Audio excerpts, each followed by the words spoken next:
Bonjour tout le monde, bienvenue à ce webinaire sur les inventaires de fin d'année.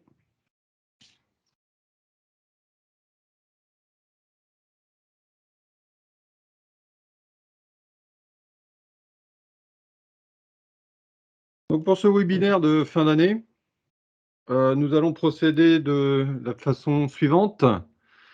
Nous allons d'abord voir sur WinPropies comment faire et ouvrir ces inventaires. Et dans une deuxième partie, nous partirons dans des salles un petit peu spécialisées puisque nous regarderons la partie Pocket PC, comment faire ses inventaires au Pocket, et une autre salle où le sujet sera comment faire ses inventaires avec les excusez-moi pour le masque, comment faire ses inventaires, pardon, avec l'InnoScan, excusez-moi, voilà. Donc, on va commencer par la première partie qui va se faire sur le WinPropies. Donc, je vais ouvrir mon WinPropies. Voilà, et je vais me diriger directement dans le menu stock. Et dans le menu stock, je vais trouver donc ma partie inventaire. Pour faire vos inventaires, en gros, il faut 4 étapes. La première étape, ça va être l'ouverture de l'inventaire en lui-même. La deuxième étape, ça va être la saisie des quantités. Donc, si on n'a pas d'outils digitaux comme un Pocket ou comme un InnoScan, on devra saisir manuellement les quantités constatées. Ensuite, vous allez pouvoir, dans une troisième partie, vérifier votre inventaire par les deux outils que sont la valorisation de l'inventaire et les différences d'inventaire. La dernière étape qui va consister en le basculement d'inventaire qui va générer vos régules de stock en automatique. Première partie, l'ouverture d'inventaire. Donc l'ouverture d'inventaire, vous voyez, vous en avez deux sur votre WinPro. Vous avez l'ouverture d'inventaire et vous avez l'ouverture d'inventaire par marque. Quelle est la différence? Si vous prenez l'ouverture d'inventaire, on va faire une ouverture d'inventaire générale.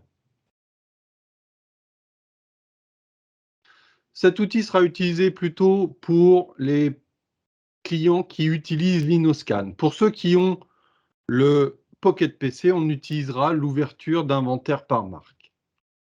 La particularité de cette ouverture d'inventaire, si on n'a aucun outil digital, c'est qu'il va ouvrir un seul numéro d'inventaire avec l'intégralité de vos articles. Si vous avez un seul numéro d'inventaire ouvert, ça veut dire que vous ne pourrez saisir qu'à une seule personne sur cet inventaire. Je parle d'un point de vue manuel, hein, si on doit saisir les quantités constatées de manière manuelle. L'écran sera quasiment le même entre l'ouverture d'inventaire général et l'ouverture d'inventaire par marque. Ce qui diffère, c'est cette notion d'emplacement sur l'ouverture d'inventaire par marque. Donc, vous voyez, on a cet écran-là en plus où il vous propose de faire bien évidemment une ouverture d'inventaire par marque. Mais si vous gérez vos emplacements, vous aurez aussi la possibilité de faire et d'ouvrir un inventaire sur un emplacement. On retrouve en bas à droite, vous voyez, la notion de magasin rangé casier. Donc moi, je vais commencer, je vais ouvrir un inventaire ici par rapport à une marque.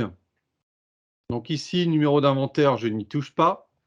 La date d'ouverture d'inventaire, vous voyez, on ne peut pas y toucher. Donc si vous devez faire des inventaires de fin d'année avant le 1er janvier, n'oubliez pas de les ouvrir avant le 1er janvier parce qu'après, il sera impossible de modifier la date d'ouverture. Le nom d'inventaire, je vous déconseille d'y toucher parce que derrière, il va rajouter, après l'ouverture, le nom de la marque sur lequel on a fait l'ouverture.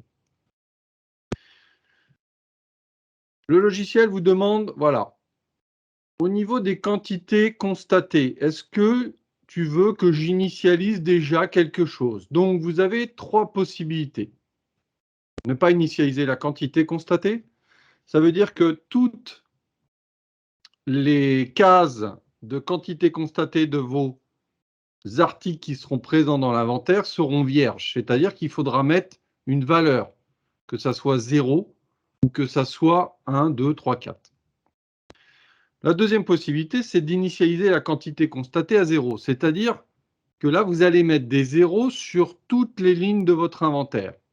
Et donc, dans ce cas-là, il suffira de revenir, soit manuellement, soit avec votre Pocket, sur les articles qui ont des quantités. Cette option est aussi extrêmement utile quand vous voulez remettre un stock à 0 parce que vous redonnez la marque ou vous redonnez la gamme à un fournisseur. Il y a une reprise d'articles. Et la troisième, c'est l'initialisation de la quantité constatée est égale à la quantité théorique. C'est-à-dire que le logiciel va renseigner par les quantités constatées, c'est-à-dire il va déjà initialiser les quantités constatées, il va initialiser la même valeur que vous avez dans votre WinPro pièce. Si vous avez -2, par exemple, en quantité théorique, il va remettre -2 dans la quantité constatée. Donc, il faudra que vous reveniez sur cette ligne-là pour changer, bien évidemment, la valeur. Ce que je vais faire, c'est que je vais prendre une quantité constatée à 0. Je vais tout initialiser à 0. Ensuite, il dit ne pas récupérer le dernier prix d'achat si le PMP est égal à 0. Ça va vous servir essentiellement si vous avez des vieux articles. Vous avez des vieux articles, donc ces vieux articles dans votre stock ne valent plus rien comptablement. D'accord? Donc, vous, dans votre WinPro, vous avez mis en place un PUMP à 0, une valeur nulle. Si jamais vous avez encore une fiche article avec un prix d'achat, une condition d'achat, si vous ne faites pas ça, il aura tendance à vous récupérer la condition d'achat pour valoriser et tenter de valoriser l'article où il y a un prix à 0. Ensuite, on va prendre les articles ReaPro, les articles non ReaPro et on va exclure les consignes si vous ne voulez pas faire d'inventaire sur les consignes. Articles pris en compte. Les articles dont le stock machine est différent de 0. C'est-à-dire que le logiciel va dire, voilà, je vais te faire remonter tous les articles qui sont en stock positif ou en stock négatif. Ensuite, vous allez pouvoir dire, je vais aussi prendre tous les articles où je n'ai plus de stock, donc je suis à 0, mais sur des articles qui ont eu des mouvements depuis le 1er décembre 2020, donc depuis à peu près un an. Le but, c'est quoi? Le but, c'est de faire vérifier à vos collaborateurs que les articles sont bien à 0 et qu'il n'y a pas des articles qui auraient été mal rangés, ou qui auraient été cachés ou qui auraient été perdus. Si vous prenez les articles sans stock et sans mouvement, alors là, attention, ça va vous prendre l'intégralité des articles de votre marque famille sous famille. Donc, si vous mettez la marque Valeo et que vous cochez cette case, par exemple, vous aurez l'intégralité des articles Valeo présents dans votre base. Ça, moi, je déconseille. Les articles en cours de préparation. Les articles en cours de préparation, c'est de considérer, est-ce que dans mon inventaire, tous les articles qui sont en cours de préparation, c'est-à-dire qui ont généré du stock réservé, est-ce que je veux les intégrer dans mon inventaire ou est-ce que je considère qu'ils sont quasiment vendus et je ne souhaite pas les compter? Donc ça, c'est à votre guise. Je vais valider pour arriver sur la troisième partie. L'inventaire portera sur la partie du stock concernant, et moi, je vais aller chercher une marque. Donc, si je clique sur ma loupe, je peux aller chercher la marque qui m'intéresse. Par exemple, Lizard. Ici, j'ai pris ma marque Lizard, donc je prends l'intégralité des articles de la marque Lizard qui ont un stock non nul et qui ont un stock nul, mais qui aura été mouvementé depuis au moins une année. Vous pouvez rentrer dans le détail si vous souhaitez dire, moi, je veux faire que les compresseurs de clim. Dans ce cas-là, vous pouvez accéder à la famille sous-famille qui vous intéresse. Ça, c'est dans le cas où vous voulez faire un inventaire par marque. Si vous souhaitez faire un inventaire par emplacement, vous allez délaisser complètement la partie de gauche et vous allez renseigner, vous, votre magasin rangé casier. Donc, si par exemple, moi, je veux me baser sur l'allée A, vous allez faire l'allée A. Et si vous dites, je veux faire la rangée, c'est-à-dire l'étagère, on va dire 22, vous allez mettre votre étagère 22. Attention, ça va fonctionner uniquement si au départ, vous avez bien choisi une ouverture d'inventaire par emplacement. Ah, donc, je vais remettre ma marque Lizart.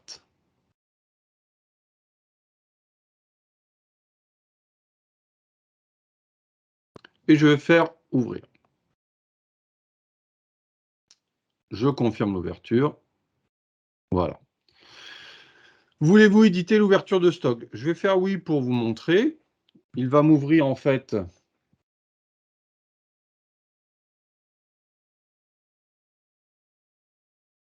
Donc, il m'ouvre un inventaire. Il me donne automatiquement un numéro avec la date du jour sur la marque Lizart. Et il est trié par marque, famille, sous-famille. Et donc, on voit marque Lizart, famille 17 moteurs, 17-14 les composants gestion moteur. Et donc, vous voyez, j'ai tout dans mon inventaire. À la fin, pour info, il vous donne une valeur avant inventaire. Très bien. Une fois que vous avez fait votre ouverture, eh bien, c'est ce qu'on verra dans la deuxième partie de cette matinée, c'est de dire, je vais maintenant récupérer mon inventaire sur mon outil digital, à savoir mon Pocket ou mon Winoscan. Si jamais vous souhaitez faire un inventaire manuel, vous pouvez très bien le faire en disant, tiens, je vais éditer par exemple des fiches de comptage, je vais éditer un support papier pour mes collaborateurs pour leur donner de quoi faire l'inventaire numéro 5. Donc, je vais, hop là, je vais éditer cet inventaire. Voilà.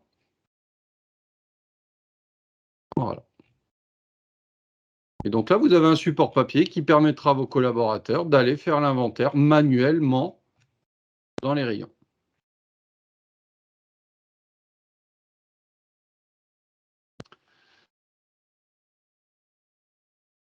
Une fois que vous avez... Alors, le comptage, comment ça va se passer? Le comptage, vous allez le faire avec vos outils digitaux et automatiquement, ça viendra alimenter les saisies avec régule différée. Si vous faites un comptage manuel, il va falloir après retranscrire les quantités comptées dans le logiciel. Et pour ce faire, vous aurez deux outils, la saisie avec régule différée et la saisie avec régule immédiate. Donc, c'est-à-dire, si je viens ici, je vais dire, je vais saisir mon inventaire numéro 5 manuellement. Voilà, je l'ouvre. Et donc là, vous voyez, regardez, dans mon option, j'avais dit que je voulais ouvrir mon inventaire avec des quantités constatées toutes à 0. Donc, il m'a mis des zéros partout. Maintenant, il suffit de reprendre les documents papier de vos collaborateurs et de ressaisir ce qu'ils ont compté.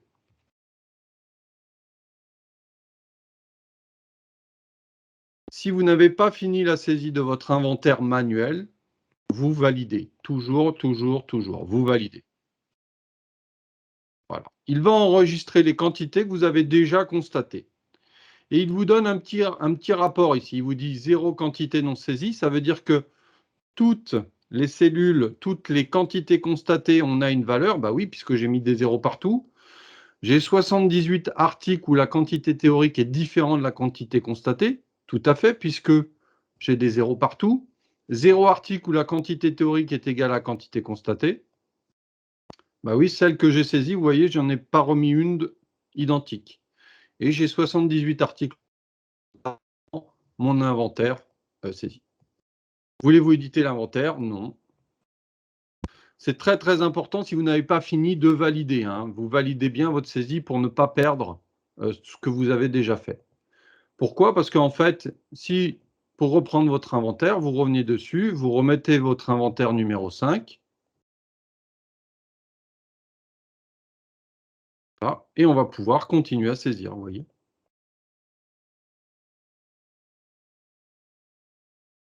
Donc, cette partie-là, si vous avez le Pocket, si vous avez l'InnoScan, ça ne sera pas à faire. On va le faire avec les outils digitaux. D'accord? C'est-à-dire que ça va venir remplir automatiquement la quantité constatée.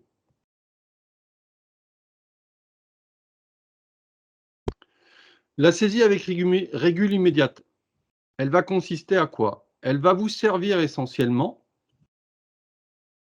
à pouvoir rajouter à votre inventaire numéro 5 Lizart un article qui ne serait pas présent, qui n'aurait pas été mis dans cet inventaire numéro 5. Pourquoi? Si vous avez créé ou mal créé un article, il n'est pas dans la bonne marque, il n'est pas dans la bonne famille, il n'est pas dans la bonne sous-famille, il est fort probable que cet article ne soit pas pris en compte dans l'ouverture d'inventaire de la marque Lizart. Ou alors, carrément, votre article n'existe pas. Donc, si vous voulez rajouter l'article qui a été compté par vos collaborateurs, la seule solution, eh bien, ça sera au préalable d'aller dans votre article, soit le créer, soit modifier cet article pour le mettre dans la marque, la bonne famille, la bonne sous-famille. Une fois que ça sera fait, vous aurez la possibilité dans votre inventaire de pouvoir, ici, rajouter l'article manuellement à votre inventaire. Donc, je vais prendre mon numéro d'inventaire 5, je valide, et je vais pouvoir rajouter ici, soit avec un GENCODE, soit avec un code article, je peux rajouter ce que je veux. J'attire votre attention, c'est on peut rajouter ce qu'on veut. Hein. Voilà. J'ai ouvert du Lizart, regardez, si je ne suis pas réveillé, là je fais ce que je veux, je peux rajouter voilà, un article comme celui-ci. Ensuite, je dis que j'en ai compté 2. Voilà. Donc, si je valide, attention, je vais faire, et je vais créer une erreur, je vais rajouter un article, un mauvais article à mon inventaire numéro 5. Donc ça, faire attention à ça. Bon, je ne vais pas valider pour éviter de polluer mon Lizart. Une fois que vous avez fini votre saisie, vous avez terminé, vous allez pouvoir passer à la troisième étape qui est le contrôle. Donc, vous allez dire, moi, je vais valoriser, je vais aller voir la valorisation de mon inventaire. Je vais faire rechercher. Je vais aller chercher mon inventaire numéro 5. Je vais faire une valorisation en PUMP et je vais faire imprimer. Je vais faire mon aperçu. Voilà. Et donc là, il va me donner le chiffrage ici, 727,84 de mon inventaire. Ici, vous avez un total général. Pourquoi? Parce que si vous sélectionnez tous les inventaires qui ont été ouverts et qui ont déjà été saisis, cela vous donnera un total général, une valorisation générale de vos inventaires. Si vous dites, oh là là, je trouve que j'ai bien trop, la valeur de mon Lizart est bien trop haute, il y a un souci. Qu'est-ce que vous allez pouvoir faire derrière? Vous allez pouvoir utiliser le deuxième outil qui est la différence d'inventaire.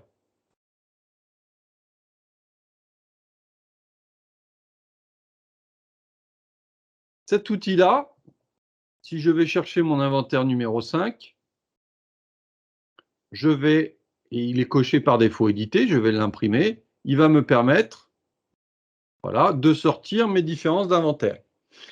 Donc, comme je n'ai saisi que quelques lignes, vous voyez, il me sort l'intégralité de mon inventaire. Pourquoi? Parce que moi, j'avais initialisé les quantités inventoriées, je les avais mises à 0.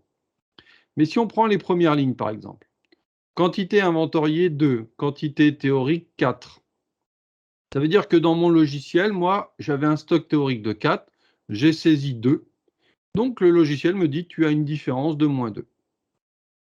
Bon, ce n'est pas très flagrant.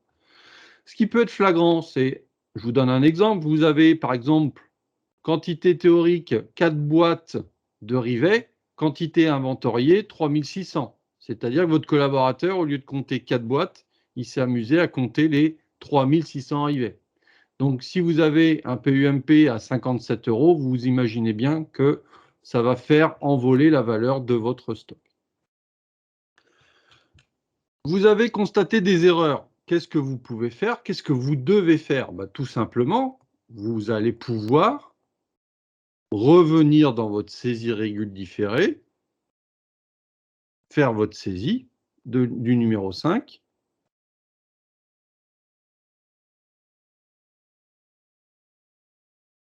Et venir corriger la ligne qui pose problème. Vous corrigez, vous revalidez.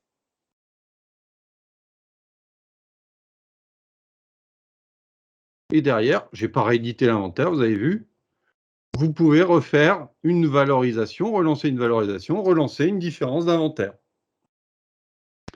Donc, une fois que vous avez saisi vos quantités, une fois que les quantités sont constatées, tant que vous ne basculez pas l'inventaire, vous pourrez aisément revenir sur les quantités qui ont été constatées.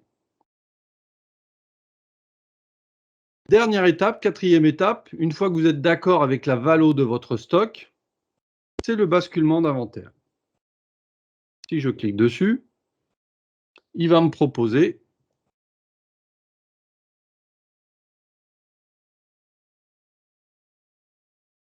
de basculer mes inventaires. D'accord? Et donc, vous voyez ici, vous aurez peut-être 100, 120 inventaires. Il suffira de cocher cette case-là pour tous les basculer d'un coup, ou alors vous pourrez choisir de basculer tel ou tel inventaire.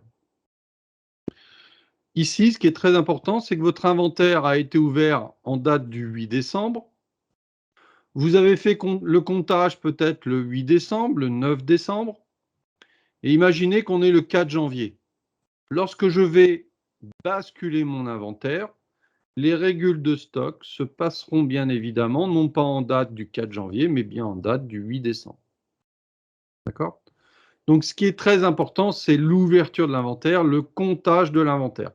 Une fois que vous avez ouvert, il faut tout de suite quasiment compter votre stock. Donc, si je valide ici, confirmez-vous le basculement des inventaires sélectionnés? Nous allons faire oui. Voilà. Mon inventaire a été basculé. Donc, si je vais voir, on peut aller voir éventuellement dans les suivi de stock. Non, on ne va pas aller là. On va aller dans consultation de stock, consultation des mouvements. Voilà. Je vais ramener la fiche ici. Si je prends je vais prendre l'article. Ouais, j'aurais pas dû faire ça.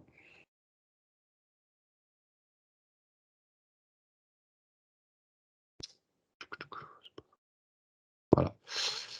Référence. Allez, ça rame.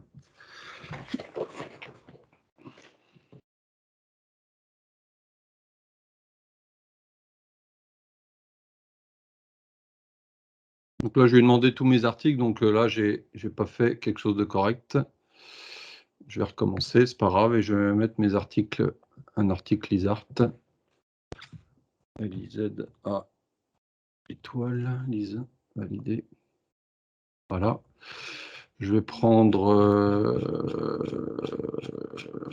Qu'est-ce que je vais prendre? Je vais prendre des.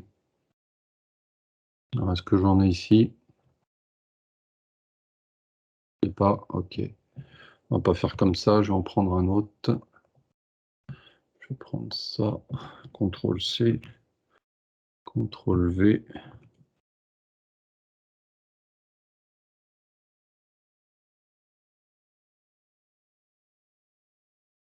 Voilà.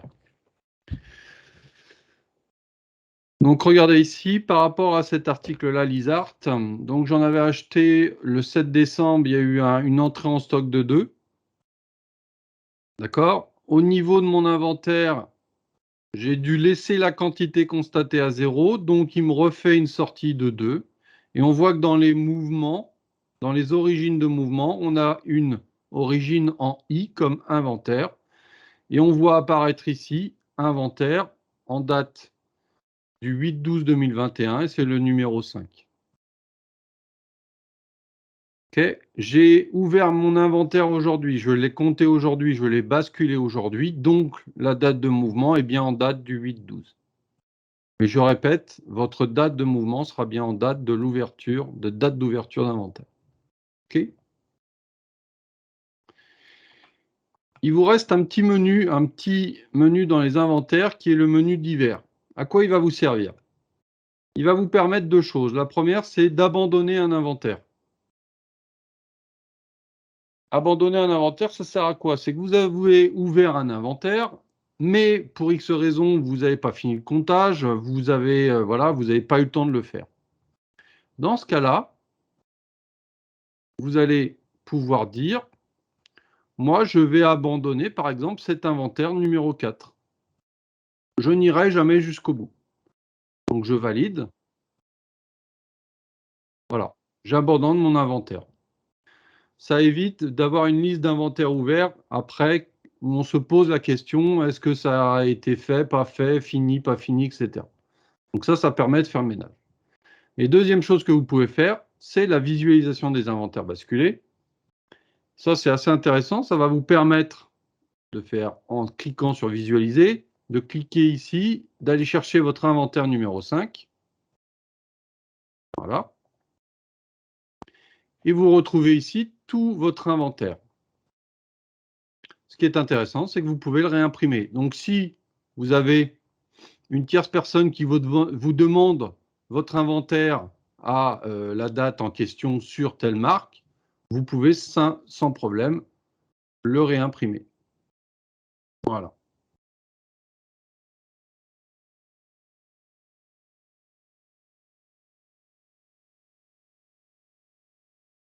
Voilà. Donc là, on a fait nos 4 étapes. J'ouvre l'inventaire, je fais les saisies. Une fois que les saisies sont faites, je contrôle avec la valo de l'inventaire les différences d'inventaire. Si je dois corriger, je peux retourner dans ma saisie avec régule différée.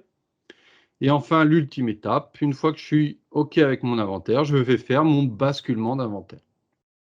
Voilà. Donc ça, c'était la première partie avec on va dire, une gestion purement manuelle. D'accord? Donc maintenant, ce qu'on va faire, c'est qu'on va se diviser en deux groupes pour pouvoir parler du comptage après ouverture d'inventaire avec les outils digitaux que sont le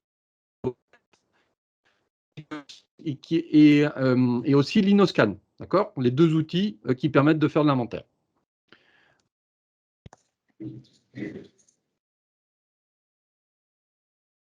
Donc, par rapport à ça, il va y avoir un groupe qui va rester avec moi et il y a un autre groupe qui va partir avec notre ami Sébastien pour parler de l'Inoscan et faire l'inventaire avec l'Inoscan.